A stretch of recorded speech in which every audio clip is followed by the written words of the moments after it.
E aí, pessoal, tudo bem? Bom dia, boa tarde, boa noite. Como é que vocês estão aí? Todo mundo saudável, todo mundo bem? Todo mundo cumprindo as recomendações médicas aí? Todo mundo tranquilo? Espero que sim. Eu, Michele, morrendo de saudade de vocês, morrendo de saudade da igreja, do nosso dia a dia de comunidade, com saudade da nossa célula, saudade de discipulado, escola de discípulos, então é tanta coisa, né? Ah, e eu queria compartilhar um texto de Filipenses no capítulo 2. Eu fiquei pensando muito o que, que eu ia conversar hoje aqui, né? A gente bater esse papo aqui. E pra mim é um tanto quanto estranho estar num quarto sozinho, olhando pra uma bolinha preta, pra uma câmera, na expectativa que você esteja aí do outro lado me ouvindo, né? Então, assim, é um grande desafio para todos nós. E você também tá aí do outro lado, ouvindo a palavra, né? Como se de fato eu estivesse aí com você. Então é um desafio para todos nós, mas eu espero que você esteja se alimentando nesse tempo. E eu fiquei pensando, né, o que falar nesse dia de desafio, esse novo dia, né, de compartilhar a palavra. E eu lembrei desse texto de Filipenses no capítulo 2, onde Paulo traz algumas orientações para a igreja, né? Eu acredito que elas são muito pertinentes a nós. E eu queria compartilhar um pouquinho dessas realidades com vocês. Vou ler a partir do versículo 2, se você quiser ir acompanhando. Filipenses capítulo 2, no versículo 2, que diz o seguinte: Então, completem a minha alegria, tendo o mesmo modo de pensar, tendo o mesmo amor e sendo unidos de alma e mente. Paulo começa esse bate-papo, esses conselhos que ele vai dar para a igreja de Filipos, dizendo o seguinte: que haja, para que vocês completem a minha alegria, né? É um pedido pastoral aqui. Ele diz o seguinte: que haja em vocês o mesmo modo de pensar, tendo o mesmo amor e sendo unidos de alma e unidos de mente. Eu fiquei pensando sobre esse pedido de Paulo e pensando sobre a nossa realidade de igreja hoje, né? Hoje a igreja, ela não se tornou online, né? Mas os comunicados são online. O compartilhar da palavra muitas das vezes é online. Mas a igreja, ela deve permanecer viva nas nossas casas, né? Como era na igreja do primeiro século, as pessoas estavam de casa em casa partindo o pão. Então, por uma questão de saúde pública, é interessante que você não se reúna com outras pessoas que não são do seu convívio. Mas é importante que com a sua família você mantenha os ritos da igreja, que são a ceia, celebração, aquele ambiente, enfim, isso é de extrema importância, que vocês vivam a igreja, né? Vivam Cristo na casa de vocês, conversem sobre questões bíblicas, né? Salmodia, enfim. E aí Paulo diz o seguinte, que haja em vocês o mesmo modo de pensar, o mesmo amor, tendo tudo em comum, tendo a alma, né, unida, a sua mente unida. E eu fico pensando, como que nós vamos viver isso no nível comunitário público? No sentido de a Nova Casa se reúne todos os domingos às 19 horas. E nós não estamos mais nos reunindo. Então, como que nós vamos viver esse conselho de Paulo? Como que nós vamos ter uma mente? Como nós vamos ter um amor? Como nós vamos ter uma alma? É impossível, né?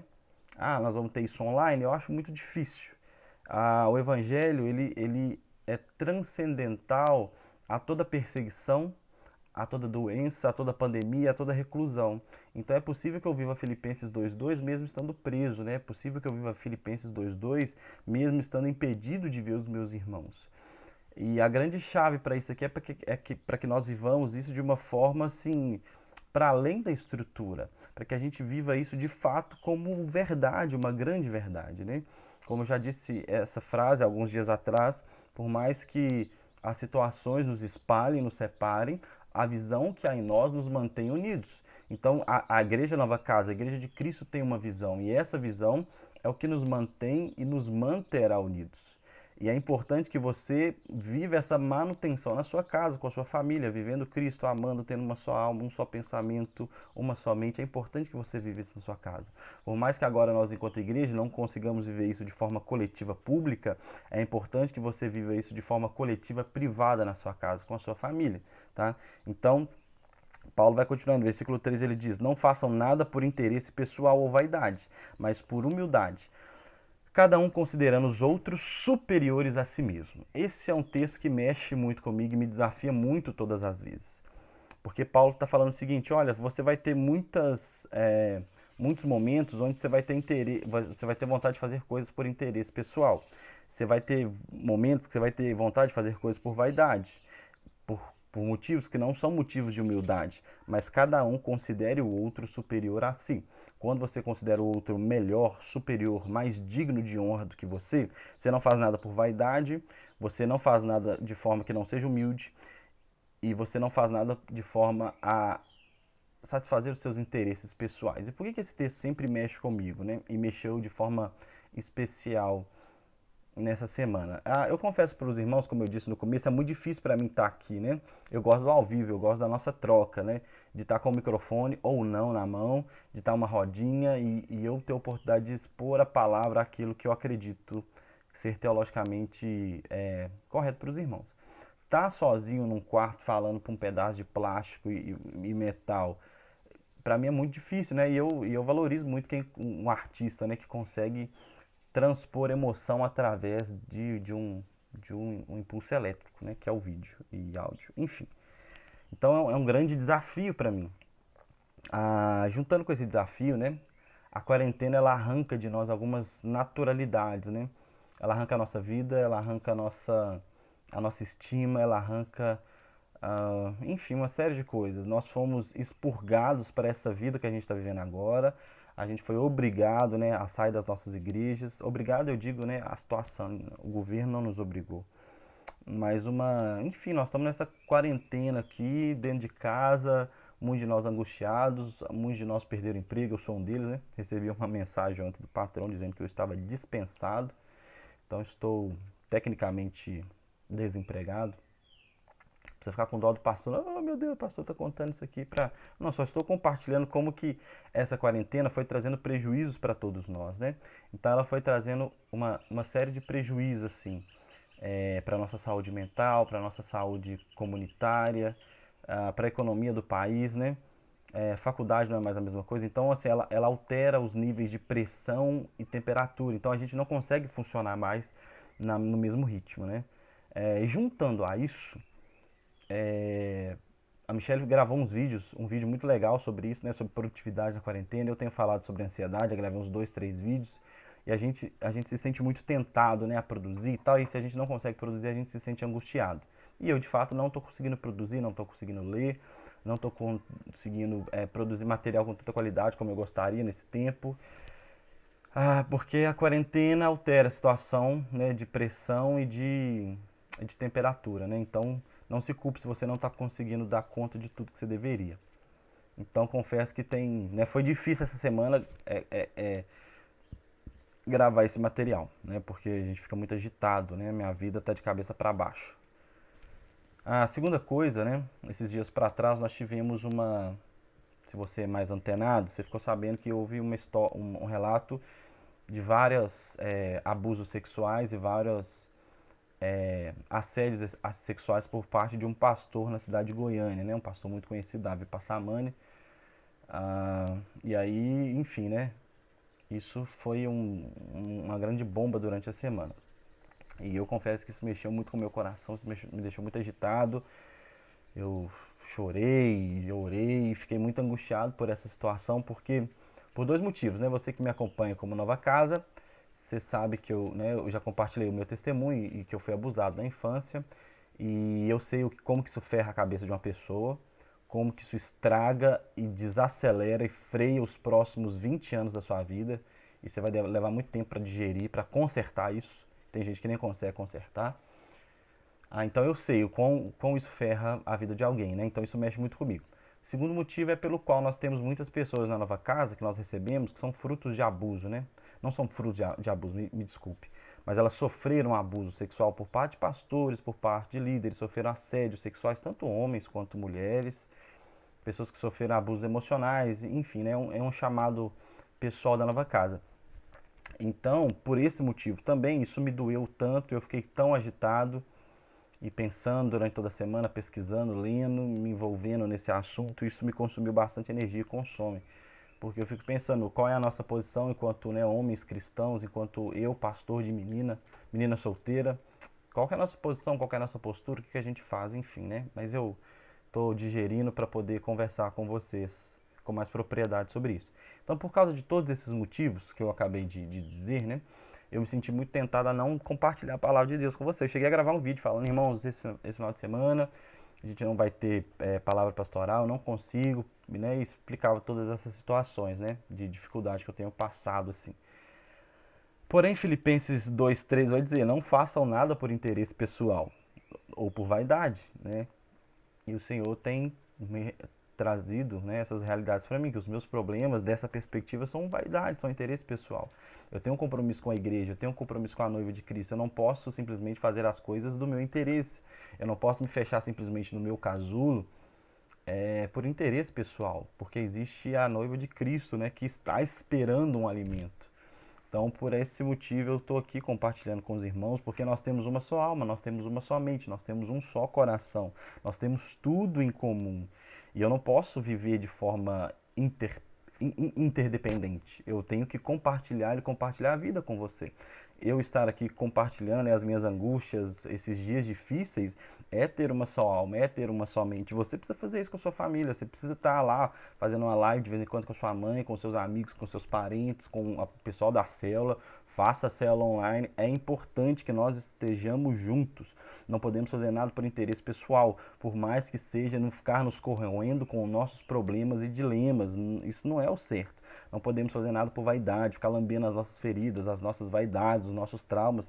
Não, meu irmão, nada que não seja por, né, princípio humilde, porque eu considero os irmãos superiores a mim. Eu considero os irmãos mais dignos de graça e favor do que eu. Então eu não posso me fechar nesse casulo de angústia e de quarentena. E, não, eu preciso estar aqui com os irmãos. É importante que eu esteja aqui, né? Nós somos uma família. Olha o que o versículo 4 vai dizer: não tendo em vista somente os seus próprios interesses, mas também os dos outros. O meu interesse era ficar quietinho, né? Eu não estou nem em casa, não estou em BH, estou na casa dos avós da Michelle, então era muito fácil eu estar aqui quietinho, no meio do mato, tranquilo, né? Sair de Belo Horizonte, que está um tumulto, meu bairro lá, então seria muito fácil eu vir para cá, ficar quietinho, mas não, meu, eu não posso simplesmente ter em vista os meus próprios interesses, mas também os dos irmãos, né?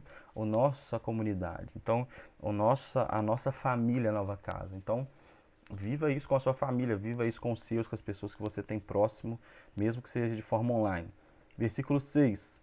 Versículo 5. Tenham entre vocês o mesmo modo de pensar em Cristo Jesus. Jesus na cruz ele vai dizer o seguinte, olha, na cruz não, na verdade, é antes do lá no Getsemane, né? Se possível, passe de mim esse cálice, contudo que seja feita a sua vontade. Então é claro, né? A fala de Jesus, é claro a fala dele de eu não estou aqui para fazer a minha vontade. Se possível, não, né? Que passasse essa bola, mas não tem como. É a vontade do Pai, é a minha vontade, eu vou. Esse é o pensamento de Cristo, né? De padecer por causa do outro, meu irmão. E esse é o meu, esse é o nosso, deve ser o nosso nesse tempo de quarentena, que tem um sentimento e o mesmo modo de pensar de que Cristo Jesus teve. É um modo de pensar de compartilhar, é um modo de pensar de priorizar o outro. Então a gente tem visto muita coisa, né? Gente que sai para fazer compra, às vezes para um idoso do prédio. Então, se você pode servir a sua comunidade nesse tempo de crise, sirva a sua família, sirva os seus próximos, né?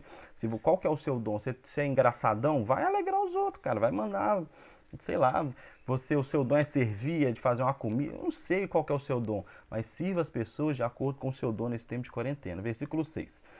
Que, mesmo existindo na forma de Deus, não considerou ser igual a Deus, algo que deveria ser retido a qualquer custo. Pelo contrário, ele se esvaziou, assumindo a forma de servo, tornando-se semelhante aos seres humanos e reconhecido em figura humana. Ele se humilhou, tomando a obediência até a morte, morte de cruz. Então, olha só, meu irmão, Jesus era Deus, Jesus é Deus.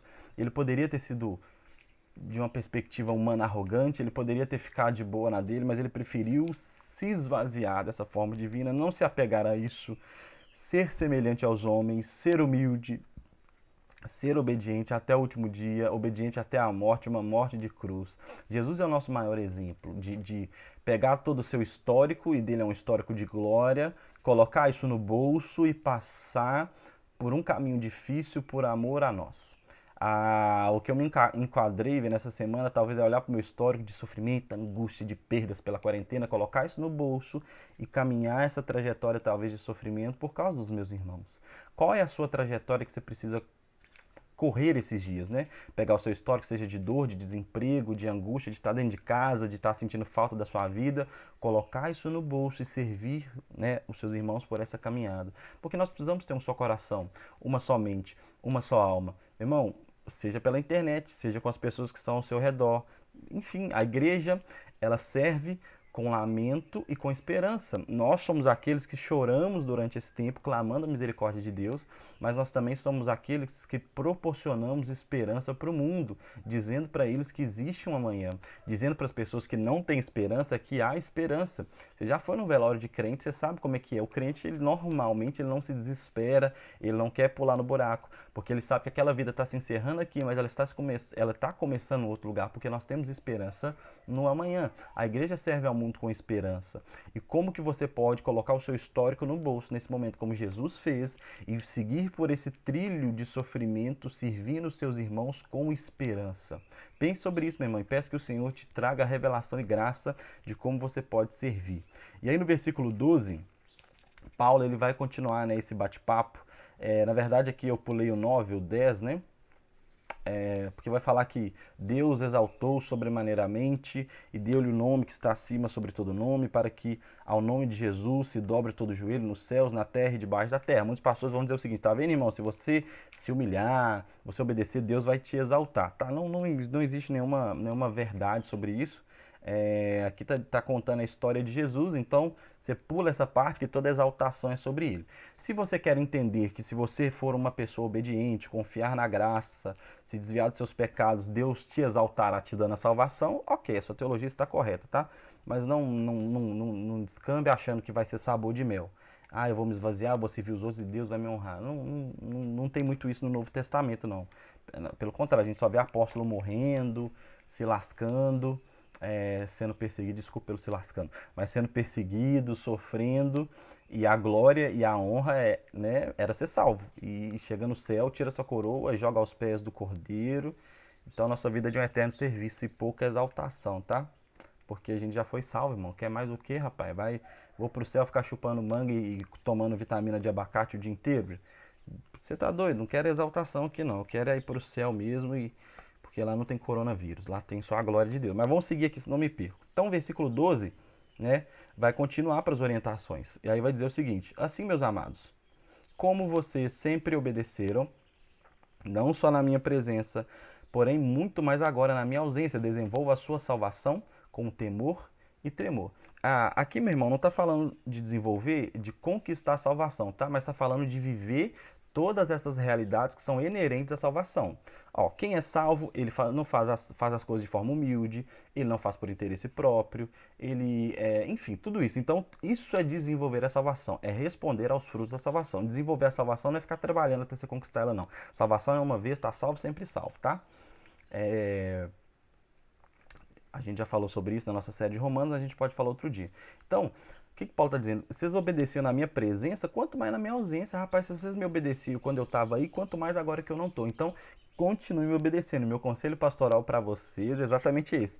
Continue obedecendo a palavra de Deus, mesmo que nós não estamos juntos em célula, em discipulado, em vida de igreja, né, domingueira. Então, meu irmão, continue fazendo as coisas não por interesse pessoal, continue fazendo as coisas de forma humilde, continue fazendo as coisas não por arrogância. A gente precisa ainda ter só uma alma, só um corpo, só um coração. Não é porque a gente está longe que isso não funciona mais. Nós ainda somos nova casa, nós ainda somos igreja de Cristo. Então, mesmo na minha ausência, obedeçam e desenvolvam a salvação de vocês de segunda a segunda. Tá certo? Versículo 13: porque Deus é quem efetua em vocês tanto querer quanto realizar, segundo a sua boa vontade. Por isso façam tudo sem murmuração, nem discussão, para que sejam irrepreensíveis e puros, filhos de Deus inculpáveis no meio de uma geração pervertida, corrupta, na qual vocês brilham como luzeiros no mundo. Olha que poderoso esse texto, meu irmão. Que ele está dizendo o seguinte: façam tudo sem murmuração, sem discussão. Rapaz, faz as coisas de boa vontade, porque é Cristo que está te empurrando para essa boa vontade. Olha só, é Deus, versículo 13. Porque é Deus quem efetua em vocês tanto querer quanto realizar.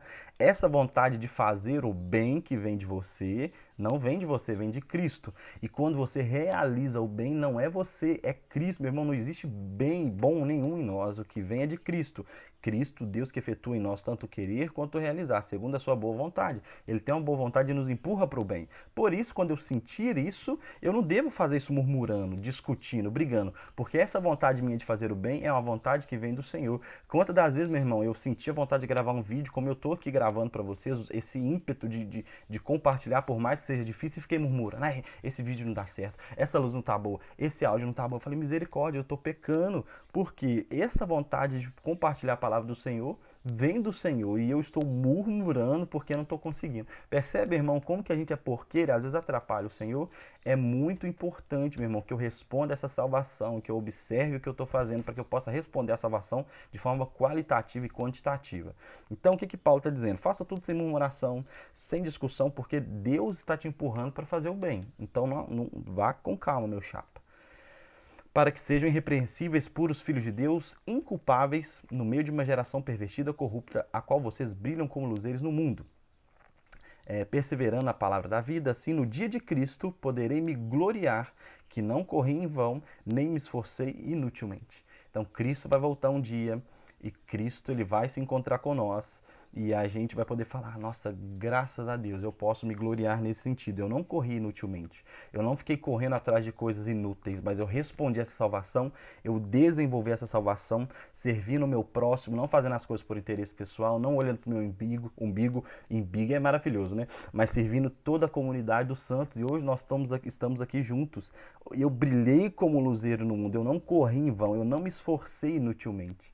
Sabe, meu irmão, isso é muito sério, porque a previsão para essa pandemia, né? Algumas pessoas falam que final de abril as coisas estão mais tranquilas, os mais pessimistas vão falar que setembro que o negócio vai melhorar. Mas vamos pensar, isso não vai acontecer em nome de Jesus, né? E não vai mesmo. Os médicos e cientistas não têm essa projeção. Mas imagina, meu irmão, que esse coronavírus nunca passasse e que nós tivéssemos que ficar encerrados nas nossas casas pro resto da vida. E o que você ia fazer? Você nunca mais ia viver isso aqui, você não ia ter só uma mente, um coração, você não ia ter uma vida isso aqui tudo que nós acabamos de compartilhar, você não ia viver não, você ia ficar esperando um dia a nova casa voltar. Não, meu irmão, você precisa viver isso aqui hoje, um só coração com a sua família, uma só alma com a sua família, servir as pessoas da sua casa e da sua comunidade sem interesse.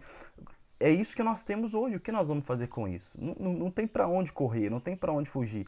Essa é a nossa realidade, é dentro dessa realidade que nós precisamos servir.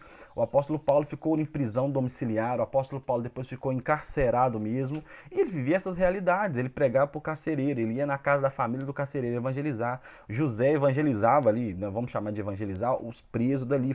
É onde que o Senhor te levar e é onde Deus permitir que você esteja, vive essas realidades. Faça tudo sem murmuração, sem discussão, porque se você sente o ímpeto do bem de servir as pessoas, meu irmão, isso vem de Deus. Então, percebe que nós precisamos viver essas realidades, independente de onde nós estivermos, meu irmão. Viva essas realidades como se você estivesse 100% livre.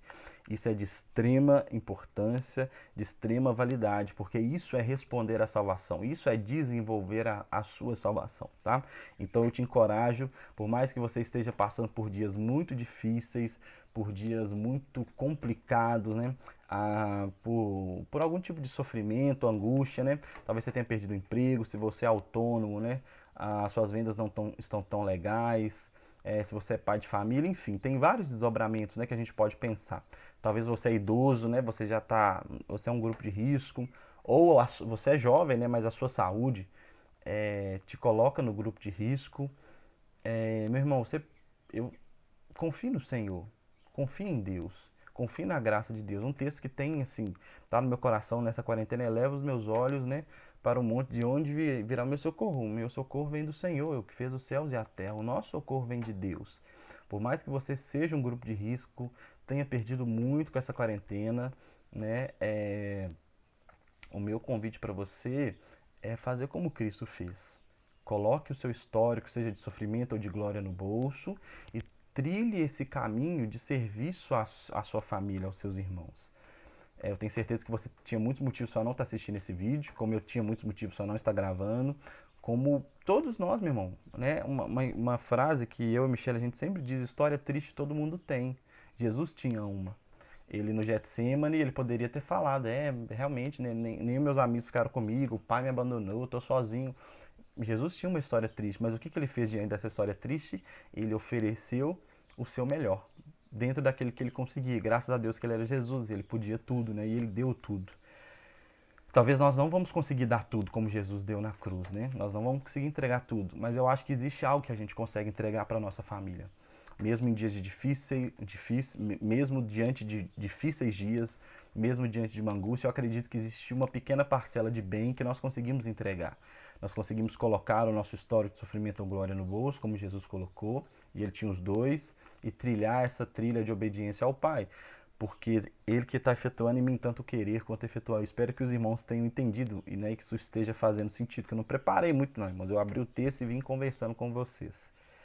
Mas eu espero que a graça de Deus acompanhe vocês nesses dias e que Deus consiga, né, com que vocês consigam produzir algo diante disso tudo. E quando eu digo produzir, meu irmão, não é esse frenesi de produzir não, mas é servir a sua família. Eu tô falando de pouca coisa, tá? Talvez pouca coisa é proporcionar um ambiente mais agradável na sua casa, proporcionar para os seus filhos um ambiente mais tranquilo. Enfim, que Deus te dê graça, que Deus te conduza na forma como você vai conseguir servir a sua família e os outros, né? É um momento onde nós temos oportunidade de exercitar isso, meu irmão.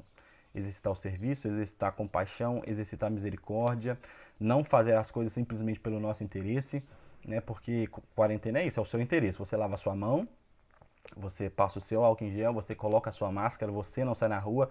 Quarentena não tem nós, quarentena tem a gente. Mas o cristão é esse que perpassa e permeia por esses ambientes inóspitos, né? E aí, o que nós vamos fazer com tudo isso? Nós vamos servir o mundo com clamor e com esperança, né? Eu espero ter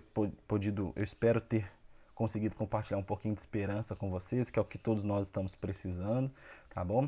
Então, conselho, mande uma mensagem para alguém, mande esse vídeo para alguém se você pode, mas é melhor que você mande uma mensagem. E aí, fulano, como é que você tá nessa quarentena? Você tá bem? Você tá sobrevivendo? Você tá saudável? Você tá comendo? Você tá precisando de alguma coisa? Né? Talvez você não tenha grana. Eu não tenho grana, mano, para ajudar ninguém nesse exato momento.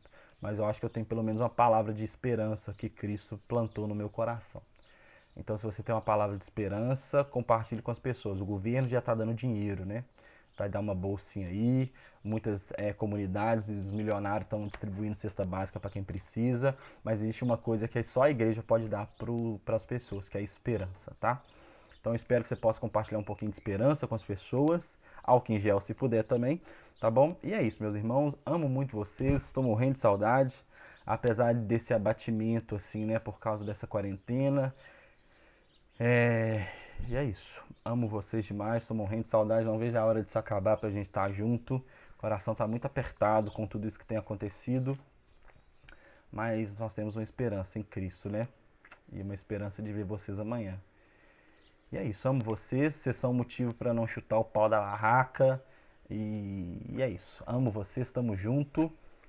Se precisar, já sabe, né? Vocês não estão mandando mensagem pra mim não, hein, gente? Eu tô ficando chateado aqui, ninguém manda mensagem. Tá todo mundo bem, só eu que tô com problema, só eu que tô com o peito apertado. Parece que tá todo mundo bem, ninguém manda mensagem, ninguém pede uma oração, uma benção, ninguém pede pra tirar um demônio, nada, gente. Então mande oração, ó, mande oração, orem também, mas mande uma mensagem, pastor, tá tudo bem ou tá tudo ruim, vamos conversar por aqui, né? Não some não, irmão. Eu sei que nós precisamos aleluia, tá? Então Deus abençoe vocês, amo vocês, até mais.